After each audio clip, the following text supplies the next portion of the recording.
रुको यशोदा, ये क्या कर रही हो तुम? अपने भूखे लल्ला को दूध पिला रही हो जीजी। कोई पाप थोड़ी ना कर रही हूँ। पाप नहीं है, किंतु भूल अवश्य। अपने संतान की भूख मिटाना भूल कैसे हो सकती है जीजी? एक कर्म कांड के लिए मैं अपने संतान को और भूखा ना रख सकती।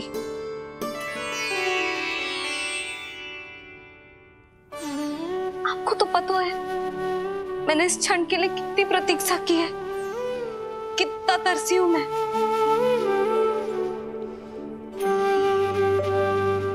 जब जब मैं संसार भर की मैया को देखती थी अपनी संतान को गले लगाते हुए, उन्हें दूध पिलाते हुए, तो मैं मन ही मन यही प्रार्थना करती थी कि मैं कब मैया बनूंगी, कब मैं अपने तन अपने रक्त से अपने संतान का पोषण करने का अनुभव करूंगी।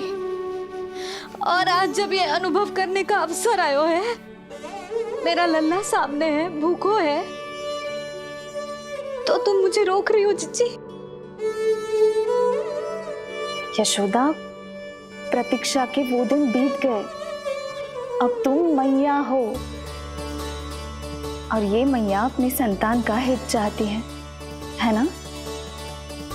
बहन, शास्त्रों के अनुसार किसी भी व्यक्ति के जीवन काल में 16 संस्कारों का विधान होता है, जिन्हें पहले ही पूर्ण किया जा चुका है जब तुम्हारा लल्ला तुम्हारे गर्भ में था। अब जात कर्म संस्कार करना है। तुम्हारे लल्ला और हमारे प्रिय नीलमणि के लिए अत्यधिक लाभदायक है ये।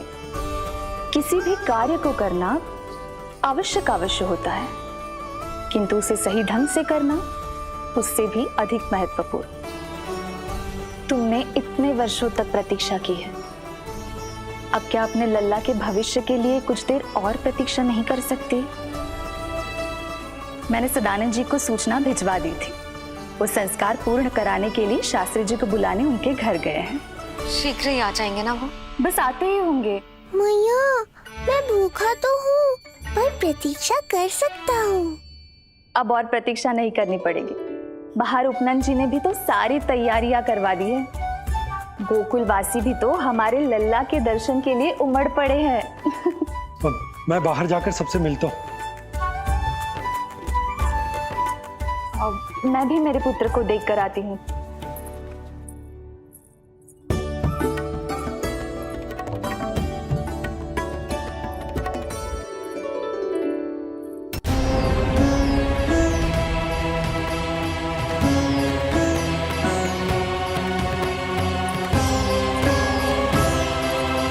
सबकी कोई आवश्यकता ना है। आवश्यकता ना है मतलब? कहना क्या चाहते हो आप? मैं ये कहना चाहता हूं कि यशोदा, सत्य तो ये है कि हमें दुख में ना अत्यधिक दुखी होना चाहिए और ना सुख में अत्यधिक उत्साहित। प्रसन्नता कितनी भी क्यों ना, हमें उत्सव संयम से ही मनाना चाहिए। इतने वर्ष संयम ही तो रखा था ना नंद जी।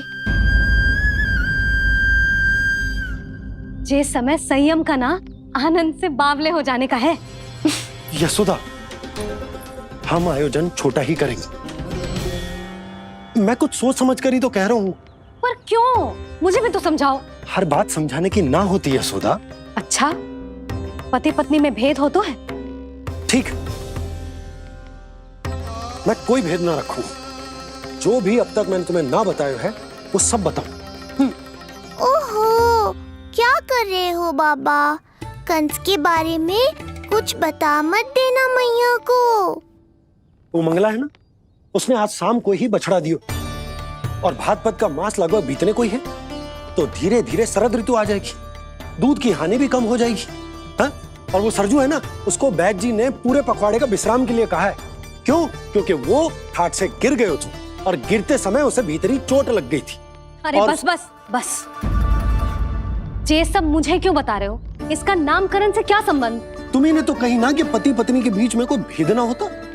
तो मुझे जो भी बात पता है मैं तुम्हें बताऊंगा।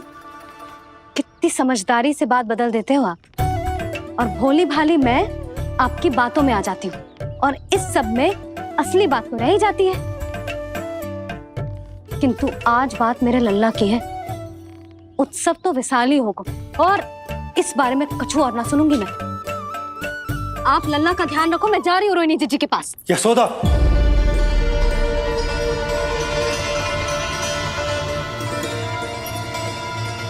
बात केवल सुनने की ना होती, उसे समझना भी पड़ता है।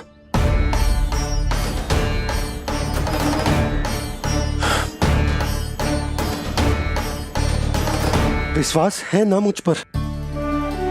मैं कुछ सोच समझ कर ही कर रहा हूँ ना। उत्सव तो छोटा ही होगा।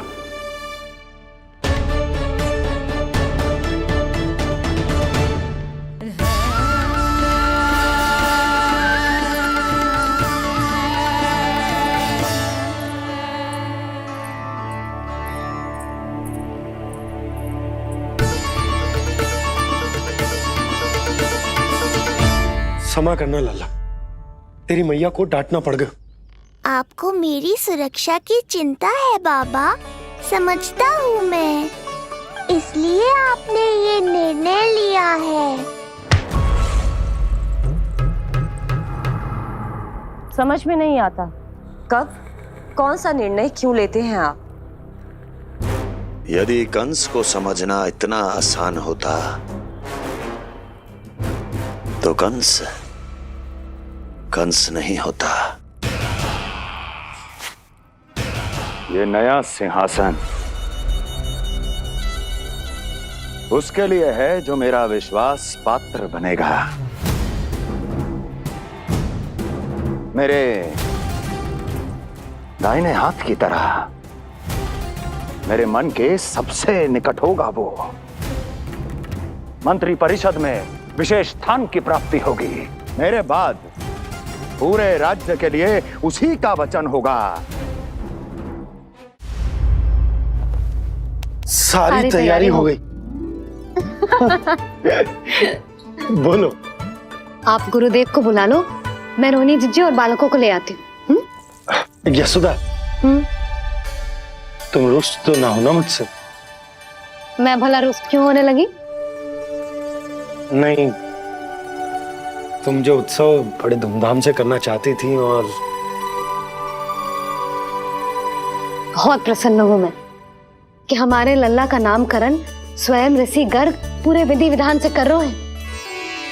मैं समझ गई, उत्सव बड़ा हो या ना हो, प्रसन्नता बड़ी होनी चाहिए।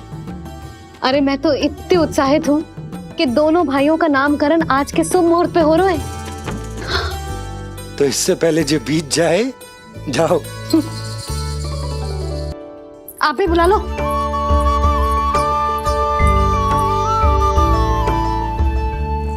यहाँ सब के सब एक से बढ़कर एक है, तो फिर अपने कार्य के लिए किसका चुनाव सबसे पहले करूं? मेरा सामर्थ्य तो आपने अभी तक देखा ही नहीं महाराज। चुटकी बजाकर शत्रुओं का विनाश कर सकता हूं मैं।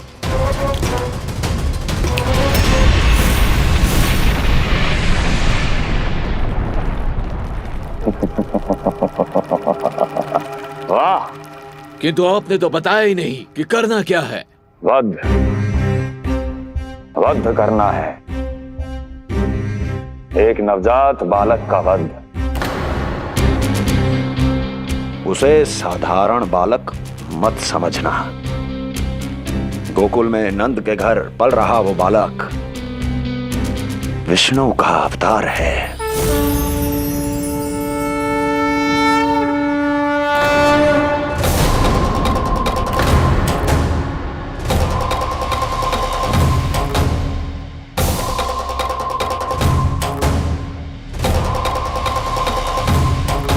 क्या हुआ? इतना सन्नाटा क्यों छा गया? क्षमा कीजिए महाराज, पर मैं नन्हे बालकों के साथ हिंसा नहीं करता। विष्णु अवतार बड़ा छलिया है महाराज, मैं उसका मुख भी नहीं देखना चाहता।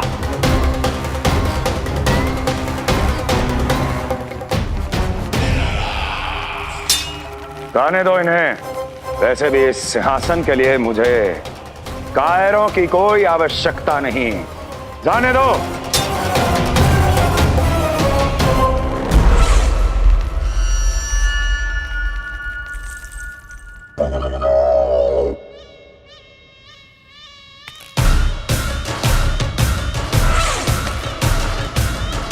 दुर्जन, क्या कहा था मैंने कहा था केवल वही आए जिनके हृदय में साहस का ज्वालामुखी धधकता हो, जिनकी तलवारें पर्वतों का सीना चीरने के लिए व्याकुल हो, जिनकी संकल्प शक्ति इतनी दृढ़ हो कि वो मृत्यु से टक्कर ले जाएं। वही होगा इस सिंहासन का असली अधिकारी।